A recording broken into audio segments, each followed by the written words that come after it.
Alright guys, I just got in the gym. I have squats today and deadlifts. The modification I have for this mesocycle cycle is like a closer stance squat than I would normally do for my competition stance. But yeah, the gym's pretty dead. Thanks, man. In all honesty, for like a Monday, but that's because of the coronavirus and people are scared, understandably. But I'm here because I'm asymptomatic and I'm not worried. But yeah, I'll show you my sets.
My heart rages around like an ocean in my head.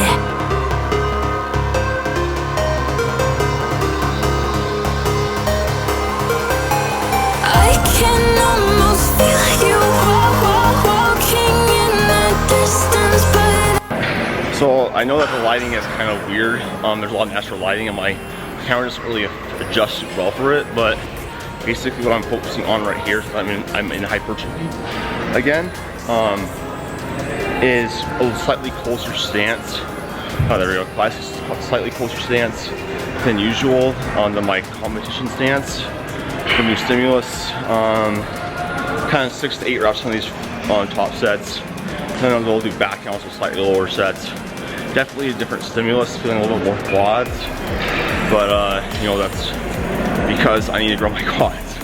So yeah, I have one more set and I'll do back downs using 300 right now, so yeah.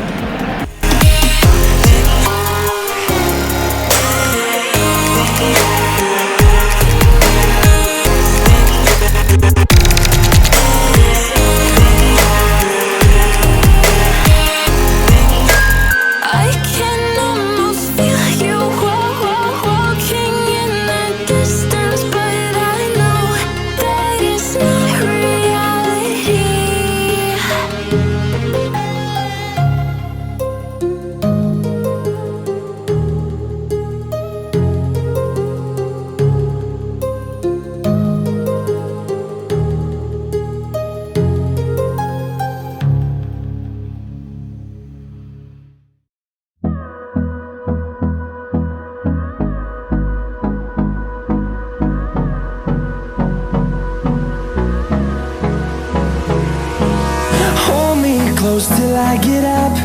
Time is barely on our side. I don't wanna waste what's left.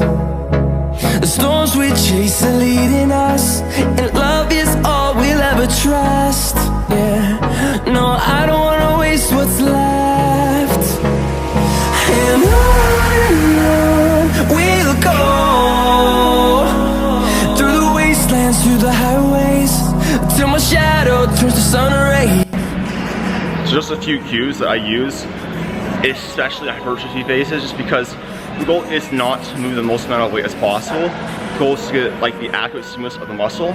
So something that I do when I'm just squatting, especially with hypertrophy phases, is I think of slowing down my eccentric a little bit more, and then I think of, I guess, trying to keep my knees forward, because something that happens a lot of times is people will let their knees cave, and that kind of takes some of the stress off of the quads, because you're basically, by doing that, you're allowing your hips to extend more, and in order to get more quad involvement, you want to perform more knee extension because that's the primary action of the quadriceps group. So, and besides that, just staying upright. And then, you know, it's like I'm supposed to be RPE 7 this week. So basically, once I have some reps slow down, that's basically when I stop. It's just, I don't like this, but it's what I gotta do to get it better, especially because my quads are a weak point. So it's not what I wanna do, it's what I gotta do to get better. Till my shadow turns to sun rays, and on we'll go, through the wastelands, through the highways, and on we'll go.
What does perfect even mean?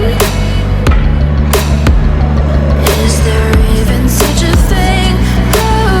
Ooh, can we switch up all the rules and imagine a utopia?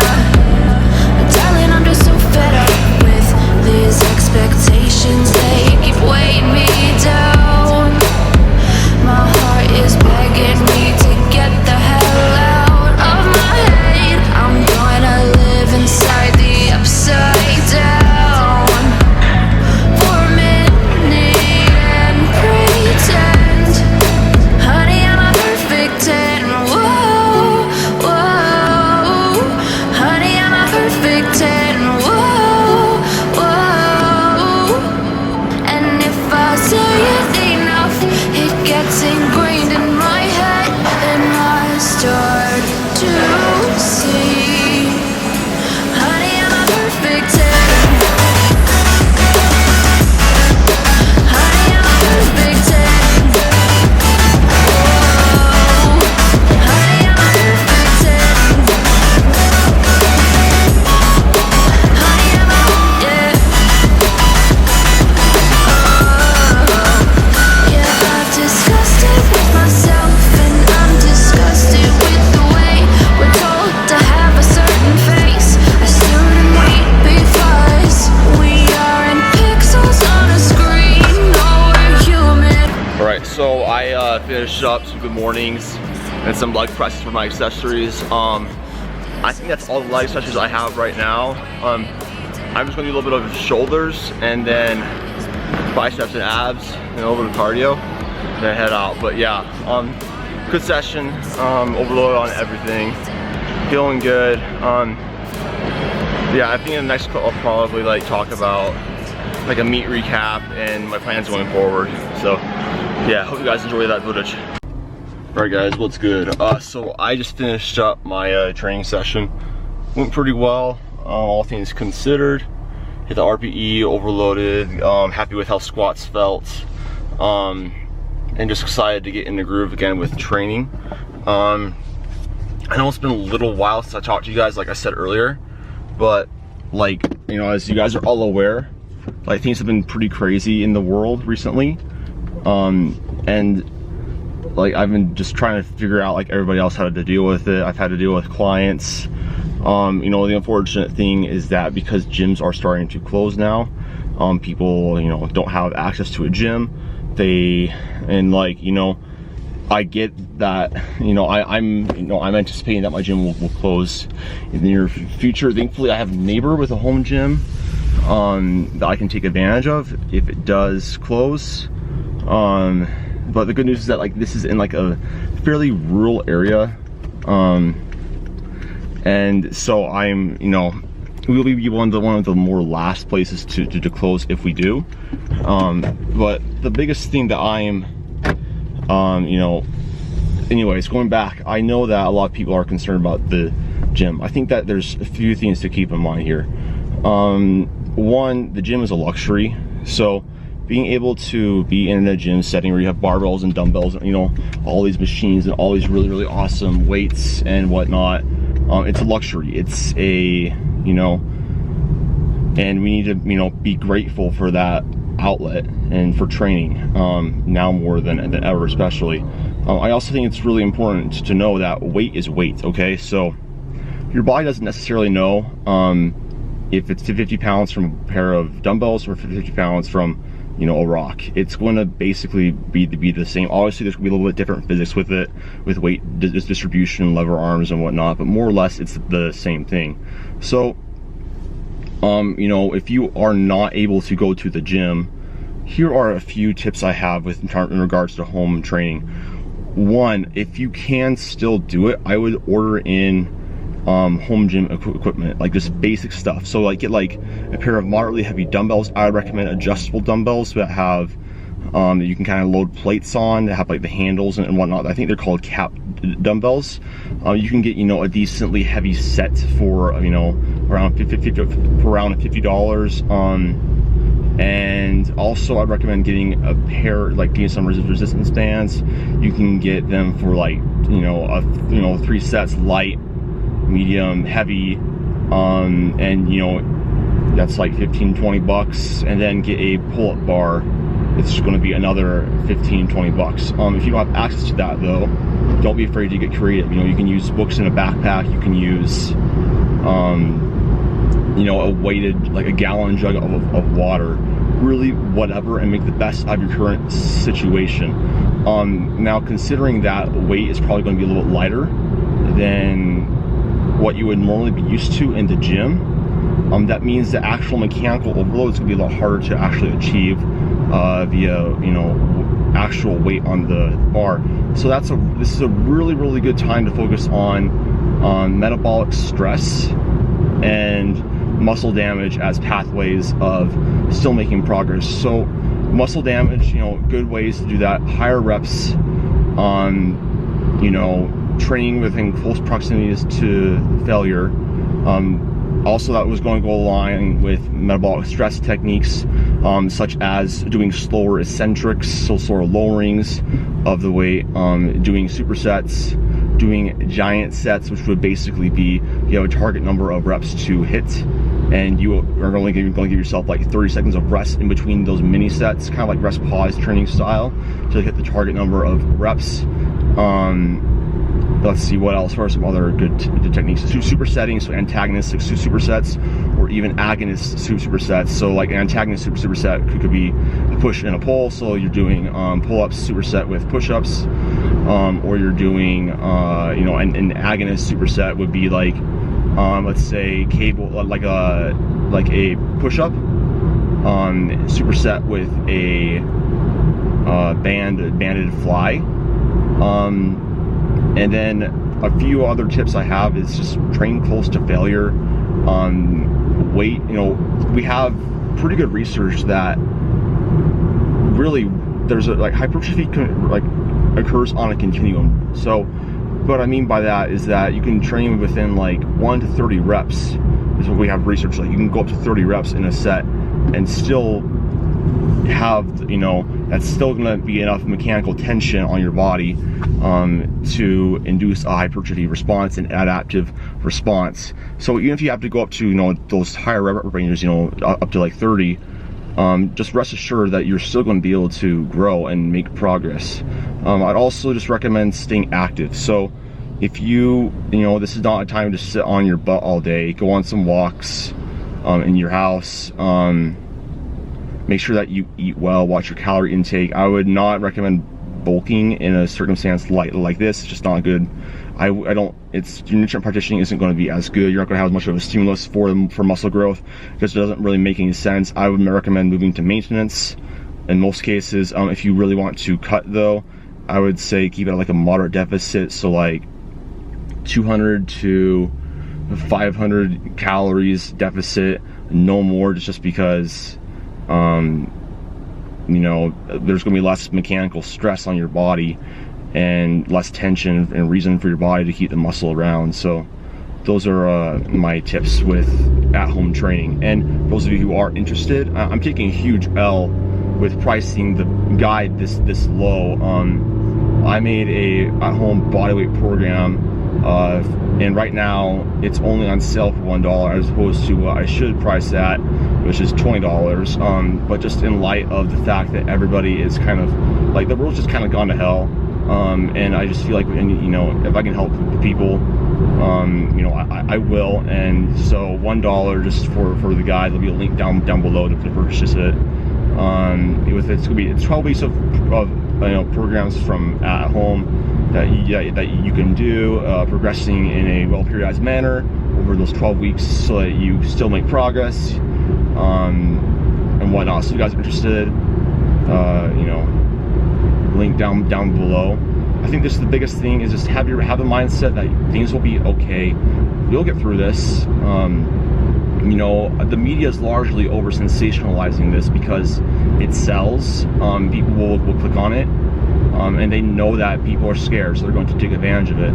I recommend listening to the doctors, practice social distancing, and what that means is basically avoiding public places for too long, only going out in public if it's absolutely necessary, avoiding social events, not really going out to eat. If you do, you know, order in, and then make sure that you wash your hands, eat well, just take care of yourself. The basic preventative medicine that we, you know, all know since we were little kids. And then just do your part, wait it out. Honestly, like how these things go is kind of like a bell curve, where things will get worse, then it will level off, and then it'll be like kind of a slow decline where you see less and less cases. But the biggest thing right now is just about flattening the curve. And if your gyms are closing, it's probably only going to be a short-term thing, and you'll be okay. And let's say worst case scenario, even if you couldn't train at all, you had no access, and let's say you just completely took time off, we have some good research to show that. Now, strength is a different story. Strength can be lost a little bit sooner, so around a little bit, like it's about 1 week. But that's really just the ability to express strength in terms of muscle mass retention. Honestly, it's going to depend on how big you are, how experienced you are. But for most people, it's going to be around 3 weeks before you actually lose any muscle, even if you weren't, you know, having any sort of training stimulus. But with this program, and if you are still training at home, you're still, you know, doing full body workouts, hitting every single muscle group, training close to failure within, you know, 30 reps. You'll be fine, and you'll definitely at least keep your muscle. So I wouldn't stress too much about it. And then just use this as fire to come back even harder and just train your ass off when you get back in the gym.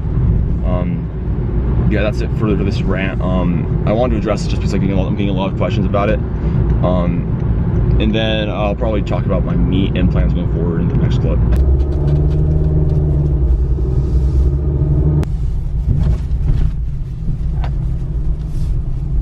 Yeah, so right now I'm actually at home just because school got moved online, and I don't want to stay in my apartment with a ton of other kids that are my age. And yeah, anyways, just makes some sense. I might as well come home to my family if I can. So hopefully my apartment complex doesn't make me pay though.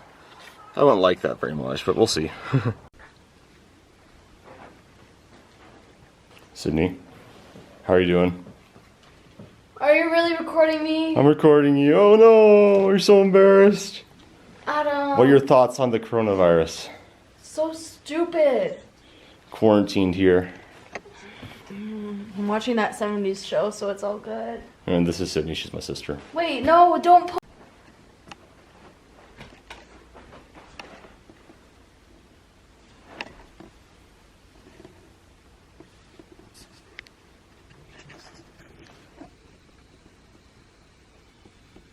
Hello, Rabbit.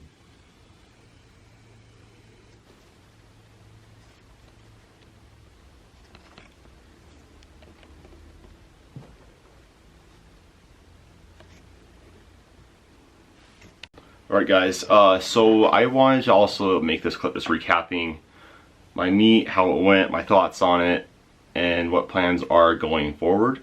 So first off, I'm really happy with how I did. Obviously I wanted to go 9 for 9. I ended up going 8 for 9, missed out on my squat. Basically, so how the day went was I got up at 7, I had to be there at 8, and then we didn't start until 9 officially, like flight A, and I was in flight C, and because it was a huge meet with like 60 lifters, I couldn't start until 11. And something that squats didn't feel very good, and I think that the big reason why is because I wasn't really warm, and because I'm not used to squatting or working out before noon. When I train, it's usually in the early to like mid to late afternoon time, like 2 to like 6ish time. So I wasn't really warmed up. There's a few things that happen when your body is actually warm. You know, nerve transmission is actually a little bit better. Just the synovial fluid in between your joints can actually move around a little bit better, which can reduce some of that joint pain that people feel. And basically overall it just improves performance capacity. And because I wasn't warm, core body temperature was decently low, you know, it felt kind of bad. So something I'm going to do going forward and going into meets is I want to also get used to training a little bit earlier on in the day, if at all possible, just so then I can be ready and mimic the meet, and be a little bit more prepared, because I think that if I could do that, then I would have a little bit better of an outcome. But regardless, I went 402, 425, and then I failed 435. Just quads are too weak. So something I'm doing going forward with my coach is we're doing a little bit more close stance variations, which you saw that earlier on today, a little bit more quad stuff for accessories, and just trying to grow them a lot. And then moving on to bench went pretty well. I was hoping for 325, but I don't know if I could have gotten it, but I wasn't super sure. And I wanted to make lifts instead of like miss them, because the goal is the total. Like I didn't want to just get 308, and I knew I could get 319, but I wasn't super sure on 325, so I went with 319, and did okay. I messed up a little bit on my positioning on that. I think it was just nerves / the weight getting in my head. Regardless, I got the lift, and I honestly don't think 325 would have been there if I tried it on that day. So I'm glad I played it conservative. And then deadlift went absolutely amazing. It peaked very, very well, and I'm surprised because so basically the whole timeline of the day was I got there at 8. I didn't start lifting until 11. Squats went from like 11 to 11:30 for my flight, or actually 11:45 for my flight. Then we had a break after class D went for food, and then I didn't start benching until around 2:30ish. And then I think it was actually 3, and I didn't start deadlifting until like 5:36. So it was a really long day. By the time deadlifts came around, I was kind of like a little bit nervous on how they would go. I just didn't know how they would feel. But I actually felt very confident going into it. I told my buddy Josh, I said, I'm gonna smoke this 650. Like, I know that I'm gonna get this. Like, my back felt good, and it's something for me on deadlift is if my back feels really good and my hamstrings feel good, I'm not sore, I can pull a ridiculous amount of weight. Throughout prep, my back, like my erectors, like it was just so much pain all the time. Like, it was really hard. Axial fatigue, it's just different. It was hard, the whole entire prep. But I got 601. It was super easy, super light, 627. And then at that point, I knew I had to get 650 for the junior elite total, which was my biggest goal, which is 1,389 pounds. So I got 650. It kind of went to my dark place, which I kind of do with deadlifts. Smoked it. I probably had another 20 pounds left in the tank. But I got the total, got the lift. I'm very happy with how it went. A few tips I have for anybody who has a meet is, especially like if it's a bigger meet, definitely plan for the day. Bring pre-workout, like slowly dose caffeine throughout the day. That really helped me. Also, don't eat too big of meals. I think that's something I did really well compared to a lot of the other competitors, because I would see them kind of like pounding like donuts, like all these fatty foods, and like these bigger meals before their lifts, or like at lunchtime, I have like a lot of fats. The problem with that is that it takes about 4 hours for fats to hit your bloodstream, and bigger meals take a longer time to digest, have longer gastric emptying. So I would recommend having food choices that are, you know, fast digesting carbohydrates, low fiber, low fat, kind of snacking before and in between attempts. Just make sure your glycogen stores are high, you're still having that energy you need to perform, and have protein as you need, you know, just for satiation and help you recover in between lifts. That's another thing. I didn't see really much protein, which confused me, because protein really helps you recover in between your lifts, as well as carbohydrates. Mainly, those are the main two ergogenic fuels used with anaerobic resistance training. So that's something that I did very well. Plan for the day. Make sure that you pace your psychology.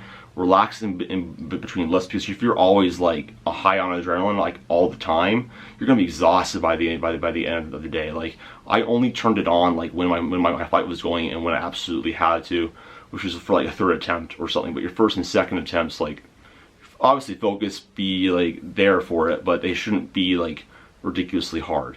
You know, as long as you call them right and you peaked properly. But yeah, overall, I'm really happy with it. My goals going forward. So I definitely want to keep competing. I'm not exactly sure what the competition calendar is going to look like, just because of this new pandemic thing going around, canceling a lot of events. I was considering doing a meet in July, nationals, but I'm pretty sure that's going to be at least delayed. But right now, the biggest thing is I would need to gain weight. I need to gain muscle mass. I need to get bigger. I only weighed in at 175 pounds on meet day. And, you know, if I'm competing at 181.7 as my weight cap, you know, I need to gain muscle mass and fill out that weight class in order for me to perform the best. In addition, because muscle cross-sectional area is proportional to potential for force produced. So basically, if you have a bigger muscle, you know, it's going to have more potential to produce force once you increase that neuromuscular efficiency later on with strength training and more specific training to movements. You know, get that movement pattern down, the technical proficiency, yada yada, science. And then my biggest goals are I would like to get a 1,500 total, but I would really like to take out. So the deadlift records for juniors right now is 727 pounds. I'm 22 years old. The junior class ends at 23, and I hit 650 with more in the tank at my meet. You know, that's my goal. I've got a year and a half to, you know, pull 733 pounds, which would be the next weight jump above it. That would actually tie the men's open, which I would like to beat. Actually. So, you know, get 700. Actually, no, that's a lie. John Hack is the open holder for my class with I think it's an 800-pound deadlift, so that's not happening anytime soon. I could be wrong. Anyways, so I want to break the deadlift records because that's my specialty. and just keep getting better and just focus on, you know, following the plan and making the best that I can out of this current situation. I'm not sure how training is going to look exactly for the, you know, over the next few months, but I'm going to keep doing everything that I possibly can to keep getting better and just follow the game plan that my coach gives me. Hopefully this virus thing settles down, because it's, you know, hard to compete in powerlifting if there's no powerlifting meets going on. But the future looks good, so I'm excited about that. Yeah, I think I'm gonna wrap up the video here because it's been a lot of rambling and talking. I just wanted to update you guys. I've had a lot of things on my mind, lots of things have been happening. But yeah, thank you guys so much for watching the video. I'll produce more content, you know, in the upcoming weeks. Just let me know what you want to see, and I'll try to deliver any, you know, vlog stuff or, you know, informational content. Drop it down in the comments, and I'll see if I think there are any good ideas. But yeah, talk to you guys later. Bye.